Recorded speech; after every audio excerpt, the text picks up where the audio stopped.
మరో సవాల్కు సిద్ధమైంది. T20 world cup తర్వాత పొట్టి ఫార్మాట్ లో తొలిసారి బరిలో దిగబోతోంది. గత 2 వరల్డ్ కప్పుల్లో భారత్ ఒకే ఒక్క మ్యాచ్ లో ఓడింది. సక్సెస్ఫుల్ టీమ్ గా ప్రశంసలు అందుకుంది. ఇప్పుడు 2028 టీ20 వరల్డ్ కప్ ప్రణాళికల్లో భాగంగా కొత్త చాప్టర్ ను ఆరంభించబోతోంది.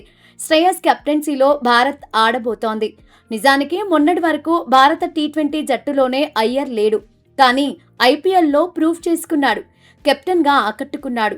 ఫ్రాంచైజీలు మారినా సారథిగా మంచి మార్కులు సాధించాడు. 3 జట్లను ఫైనల్ వరకు తీసుకెళ్లాడు. కేకేఆర్ కు కప్ ను అందించాడు. కెప్టెన్ గా ఇప్పుడు టీమిండియా తరఫున ఎలాంటి ఇంపాక్ట్ చూపిస్తాడనేది ఆసక్తి రేపుతోంది. అటు ఐర్లాండ్ కెప్టెన్ లోర్కాన్ టక్కర్ కూడా ఊపు మీదే ఉన్నాడు. టీమిండియాకు షాక్ ఇవ్వాలని ఆరాటపడుతున్నాడు. హోమ్ అడ్వాంటేజ్ తో చెలరేగాలనుకుంటున్నాడు. అయితే ఈ మ్యాచ్ లో టీమిండియానే హాట్ ఫేవరెట్ అనడంలో డౌట్ లేదు. తుది జట్టులో చోటు కోసం వైభవ్ సూర్యవంశీ ఎదురుచూస్తున్నాడు. కొంతకాలంగా వైభవ్ అద్భుతమైన ఫామ్ లో ఉన్నాడు. అయితే సూర్యవంశీ తుది జట్టులోకి వస్తే ఎవరిపై వేటు పడుతుందనేది ఆసక్తికరంగా మారింది. టీ20 వరల్డ్ కప్ లో శాంసన్ అద్భుతంగా రాణించాడు. ప్లేయర్ ఆఫ్ ది టోర్నీగాను నిలిచాడు. అభిషేక్ కూడా కీలక ప్లేయర్ గా ఎదిగాడు. ఐపీఎల్లోనూ రాణించాడు.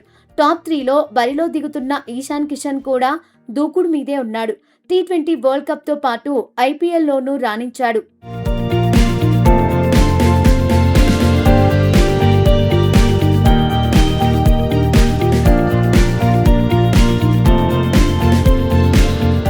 దీంతో వైభవ్ ను ఆడించాలంటే సంజు శాంసన్, అభిషేక్, ఈశాన్ లో ఎవరిని తప్పించాలనేది టీమ్ మేనేజ్మెంట్ కు పెద్ద తలనొప్పిగా మారింది.